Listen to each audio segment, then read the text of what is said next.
Hi guys, and welcome to my channel, Changing Phases Tarot. I'm so happy to have you here with me today. Now today's reading is a general reading for all of the signs for February 2019.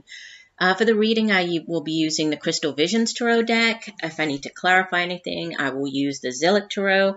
And I also pull additional oracle cards from the Sacred Traveler deck and the Soulful Woman deck. Just a reminder, these are general readings, so the messages may or may not resonate.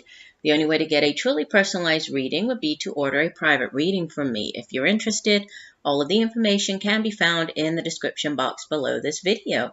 And I would just like to give a big thank you to everybody who have, all of the people who have been subscribing, sending, leaving the comments, sending me emails, ordering the private readings. I really do appreciate each and every one of you. All right, so I will stop for now, and we'll see you in 1 second for your reading. Hi, Sagittarius. Hope you're doing well. I'm here to get into your reading. As you can see, I have shuffled off camera to save a little bit of time. So let's get started. You have at the center of your reading the Two of Wands, and it's crossed by, so what can help or hinder it? We have the Nine of Wands. So, Two of Wands speaks of a significant decision, right? It's the crossroads card. It's being at a crossroads where you need to choose one path, right? Which one is going to be the best path for you to choose?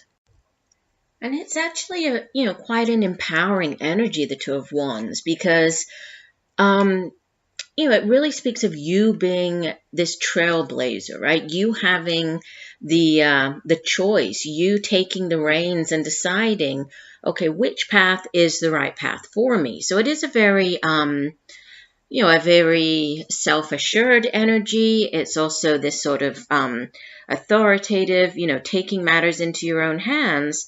Sometimes it can have to do with collaboration, working with others, but a choice, right? A choice needs to be made. That's at the center of the reading about where you want to, invest your time and where you want to invest your energy, right? This is Wands, so fire energy. Obviously, you are a fire sign, Sagittarius, so having to do with, the day-to-day matters in life. It can have to do with, the work that we do, business ventures, creative projects, and then it's our own passion, drive, determination for doing those things, right? But this is you standing, choosing between, this could be between two jobs, this could be, deciding to stay at one job or leave, go on one path, or, or stay put where you are, move, change address.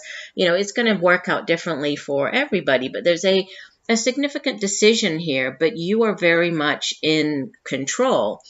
And, what could help or hinder is this Nine of Wands, which usually speaks of, is it kind of a defensive energy, right? This is usually, you can see the woman here, it looks as though she is just resting after, a hard battle. Nines are nearly tens, right? So she's nearly at the end of this particular cycle, but she's not just resting. She is, she's quite aware of what's going on around her. She's planning, actively planning next steps. So there's this wait and watch and wait to see sort of how to proceed with this card.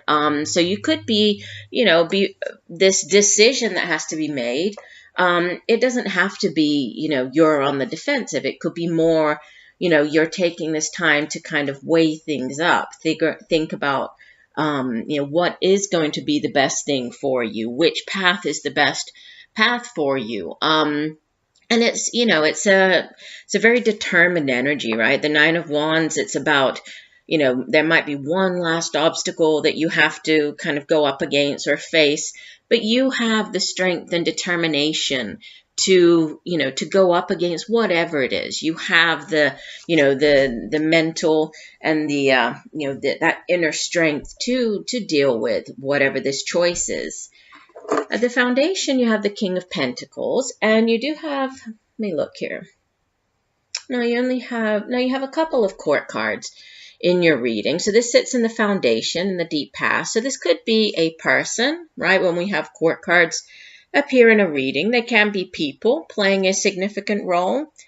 If so, this would typically be more of an older earth sign individual, male or female, even though he appears here as the King of Pentacles. It's just, it's a more mature energy, but earth sign. So Taurus, Virgo, Capricorn.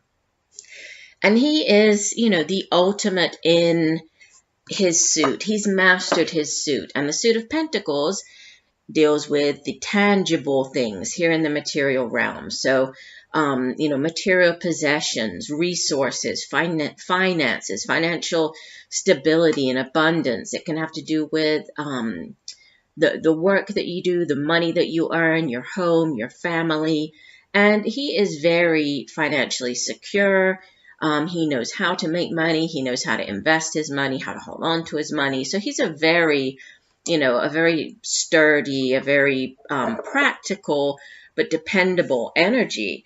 So if this is not a person, if this was you taking on the energy of this King of Pentacles, if this wasn't a King of Pentacles coming in, possibly helping you, maybe something to do with this decision, this crossroads at the center, this could, just be you putting a focus on the tangible, things in life, really focused on your finances, focused on your career, quite financially stable, right, with the King of Pentacles. And then we have another very stable, solid energy in the recent past. You have the Emperor. This is number 4 of the major arcana. So again, could be an individual. If so, we usually associate the Emperor card with the sign of Aries. So it could be an Aries individual. And 4s in the Tarot speak of stability, of structure, right? Think of like a house, a box. It's that solid 4 sides, a very solid, stable energy. And the Emperor, he is the ultimate, the ultimate father figure in the Tarot. We have the Empress as the ultimate mother figure. The Emperor is sort of the king of kings, right? He doesn't just rule over a kingdom, he rules over his empire. So he is, as well, he's, a sort of this trailblazer in the sense that he's very sure of himself. He's very good at defending what's his, so defending his home, defending his family. And he usually does things in a very traditional way. So if there is, a more traditional approach, following the rules, doing things, by the book, the Emperor definitely, he does that. So this can have to do with, if this isn't another person, this could just be you in the recent past taking on this leadership type of energy, right? And we do have this empowered energy with the 2 of Wands at the center. So, just kind of taking the lead in something, being very, very, very fiery, very passionate about whatever this new opportunity is. And it's a very strong energy, right? It's a symbol of strength. The Emperor as well is kind of an adventurer, an adventurous type of figure. So we do have this 2 of Wands, this crosses. It could be something to do with, branching off, going off, on a different path, traveling. He has great vision. You see, he's holding the crystal ball. So he has great vision. He can kind of see, into the future. He's good at planning. He's, he comes up with the ideas. So you could have been, again, this kind of waiting, mulling things over, planning before making this decision. Now, what's crowning you? The crowning card is Major Arcana. This is the Fool, the 0 of the Major Arcana. So, new beginnings, right? The Fool is the first of the Major Arcanas, and it's that kind of, breath before stepping off. You see that she has her one foot on the mountain, at the edge of the cliff here, and the other one's hanging off. So it's kind of like, when you're ready to, it's right before the Magician, which is the card of manifestation, of making things happen, bringing them into reality. This is that moment, just before, when it's like you've made the decision, you're heading in this new direction, you're ready to start, and it's like, okay, I'm going to do it. And then you take that leap of faith. Well, that's what it really has to do with. It's about following, or embarking upon a brand new cycle. It's renewal. It's exciting, right? New things. This can be, again, new job, new people, new places. But it's a significant cycle, right? A significant chapter beginning, a completely new one for you, right? And it's all about trusting and taking that leap of faith. And sometimes it might seem a little risky, right? But we're being asked to take that risk. Trust that, these things, you are on the right path here. And you have, coming up in the near future, you have the Six of Pentacles, and you actually appear as the Six of Wands. And you have, I just noticed, you have 3 sixes in a row. You have, surrounding you in your environment, the 6 of the major arcana, the Lover's card. I need to look that up. I had another sign. I'm trying to remember which sign it was. They had 4 4s in their spread. You have 3 6s. I'll take a look at that in a second. But, coming up in the near future, the 6 of Pentacles is a very good card. It's a balanced card, right? The 6 of Pentacles, it usually, it's that kind of mentor-mentee card. It's when you have enough to be able to share with others. Sometimes it can be the reverse, so you're looking to others for assistance. But it's this give and take, right, with this 6 of Pentacles. And we have the King of Pentacles down here. So, this could be you in a position where you are able to help others, right? You're able to give of yourself to help with your resources. And it doesn't always have to be financial, right? Resources can be time. Time is a very precious commodity. So you could be volunteering. But there's, definitely a give and take. You can see that the woman, she has, this beautiful, abundant garden here. And she has enough in her basket for herself, and she's sharing, right? We have the birds coming in, they're taking some berries out of her basket. So she has enough. She's able to share with others. So this new beginning, even though there might be a little bit of hesitation, right? It's bringing in more balance, right? This could be, there could be a pay increase. This could be kind of evening out things in your life with the 6 of Pentacles, right? Bringing balance to your life. And it's successful, right? You're feeling extremely successful. The 6 of Wands, fire energy. Again, we have this reference to we have the crystal, right? This clear vision. So there's a lot of clarity around this decision that you're making here. And it's the card of this is think of the 5 of Wands, where he's gone, he's sort of challenged by others, he's gone to battle, and now he's returning and he's victorious. So whatever this new beginning is, once you make your mind up and head down this new path, there's victory at hand, right? And in your surrounding, the surrounding energy of the Lovers, again, this can be a choice, a significant choice, right? The Lovers, obviously, yes, it can have to do with, a deep soulmate connection with another person, whether this is romantic or not, right? It can be, we can have many soulmates in our lifetime. Some of them appear as romantic partners. They're romantic in nature, right? Others are friends, so they appear as strong friendships or even partnerships if you're going into business with somebody. And these are soul contracts that, before we incarnate, we have this, sort of understanding. We have this soul contract that we understand that we will come together in this lifetime to teach each other a lesson, right? To kind of settle that karmic score. So there is there's that type of energy surrounding the Lover's card, but it can also speak of a choice, right? In earlier tarot decks, the card was actually called the Choice. and it had, a man facing two women or a woman facing two men, indicating that there was a choice to be made, right? That they would have to choose one of the two people. And in doing so, that ultimately the decision would affect all three people. So, a significant life-altering decision, a head-of-heart decision. We also have the decision with the Two of Wands sitting here.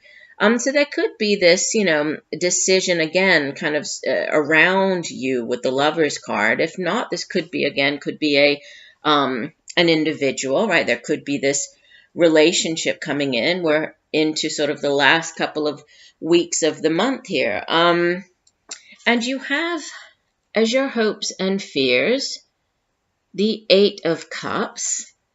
And as you head out of the month, heading into March, you have the Three of Cups. Okay. And I didn't show you to begin with, but the overall energy for, dropping things. The overall energy for the entire month, you have the Queen of Cups. So there might be, I was saying, there are a number of court cards. So you have the King of Pentacles here. We have the Emperor over here. Could be Aries, right? Or Earth energy with the Pentacles. The Queen of Cups could be, a water sign, male or female, even though she appears here as the Queen, but a water sign, usually an older, more mature energy, right? Water sign individual, so Cancer, Pisces, or Scorpio. I can't remember if I said it or not, but the Lover's card is associated with the sign of Gemini, so another sign to sort of consider as well. Could be a Gemini. But going back to the Queen of Cups, she is, out of all of the queens, she is the most intuitive. She's, as a queen, she is very much in control of her emotions, right? She's sort of mastered her suit. The suit of Cups deals with our emotions, feelings, relationships, and then also, how our emotions ultimately affect our behavior, how they ultimately affect our relationships. And she's very compassionate, very loving, very caring. So if this is a person, you could have this Queen of Cups person who's, playing a significant role this month. If not, this could be you taking on the energy of this Queen of Cups. And, she's water of water energy. So she's very, she's sort of all about the feminine and intuition and, a very warm and caring type of energy with this Queen of Cups. But going back here, so we have two more Cups cards. The Eight of Cups is one of the two transition cards in the tarot. We have the Six of Swords, Eight of Cups, and it indicates a transitioning out of one situation into another. And usually, it's about, you can see that the woman here, at one time, she, all of these cups brought her happiness, joy, fulfillment, but now, they no longer serve her. And so she, even though she's a little bit unsure about what lies ahead, she's confident, she trusts in the fact that, what lies ahead is going to be more fulfilling and better for her than what she's leaving behind. So again, going back here to this, crossroads and decision and the new beginning with the Fool, I think that you're hoping that, you're walking away from something, you're by choosing one path, obviously you're not choosing the other. So I think that there's this hope that, the path that you are choosing will be beneficial for you, is the right one. But you have celebration. The Three of Cups is the outbound energy. This is a card. It can be as simple as, getting together with friends. You can see that there are three friends here, and they're sharing in the moment. They're celebrating the moment together. So it does have to do with, that celebrating, enjoying our friends and family. But it can be a more significant celebration. Sometimes the Three of Cups comes out in a reading when there's a pregnancy. So news of a pregnancy, news of the birth of a child, whether this relates to you or somebody around you. It can also have to do with, celebrating an engagement, celebrating like a wedding, so a marriage. It can be celebrating a promotion, a pay raise, right? So it's there is celebration, right? And we do have the victory, you appearing as the victorious, and then the celebration as you head out of the month. So, there's no, even though it might seem a little daunting, a little scary to make this choice and head in this new direction, down this new path, everything is, really kind of pointing you in that direction, right? You're being asked to kind of go in that new direction. Now, your two oracle cards that came out, you have narrow pathway, tread thoughtfully. And from the Soulful Woman deck, you have creative cocooning. Creative cocooning is a freedom I give myself. I create a safe nest for peace, healing, and calm. And I feel that, that's kind of, both of these, I feel, have to do with this reflection, and being a little wary and cautious and thinking about this next move, where you're heading. But let me go ahead and read the full description for each card. So narrow pathway says, let me find it here. Do not make any quick decisions. Think things through. Tread carefully. If you rush into anything, there are potential difficulties. Keep very focused and don't allow yourself to get distracted. Your project will succeed if you go slowly. The relationship will grow, but don't be in a hurry. Let it all emerge in its own time. Be thoughtful in all areas of your life. The Sacred Traveler wants you to know, when the path becomes narrow, success will ensue if you go slowly and carefully. The traveler takes one step at a time, deliberately and cautiously. No detail of the path is overlooked. Keep your focus on the steps ahead. Do not get ahead of yourself. Breathe, relax. You'll be able to achieve what others have not if you take the time to consider carefully all options and move forward with deliberate care. Which is interesting because, with the Fool here, sort of on the negative side, if we, think about the Fool in reverse, there is this kind of cautionary message that goes along with it, right? That has to do with rushing in, right? Think of what is the Fool. It's like fools sometimes act without thinking. So on the negative side, we could kind of think about the Fool just moving forward without really taking everything into consideration. But with the Nine of Wands here, and I think that you are considering everything. I think that there has been a lot of thought put into what it, or you will be putting a lot of thought into this. So it's interesting that you have that, because it's, I feel you're already doing it anyway, right? You are already thinking very carefully about this next step. Now, creative cocooning says, creative cocooning, taking quiet time for myself to rest, dream, and reflect on my life is a deep pleasure I give myself. As I cocoon, I become a safe nest for myself, a nourishing space of inner calm and peace. Slowly and magically, new thoughts and ideas begin to hatch, like tiny eggs of light. I hear things I have never heard before. The universe is talking to me, and I'm listening, listening, listening. When I'm in my creative cocoon, I remember that my true life is a soul journey. My soul knows nothing of ego agendas, but moves to experience life in all its wonder and beauty. After cocooning, I feel whole and happy. I feel reconnected to the flow of life, and I am restored, regenerated, and inspired. I'm ready for my next step. And you are. You're ready for your next step. You're stepping off, right? That's where you're headed. So it looks like a very promising month for you. So I do hope that the messages have helped. I thank you for joining me today. I look forward to reading for you again. And just know that I'm sending you much peace, love, and light for a wonderful February. Bye for now.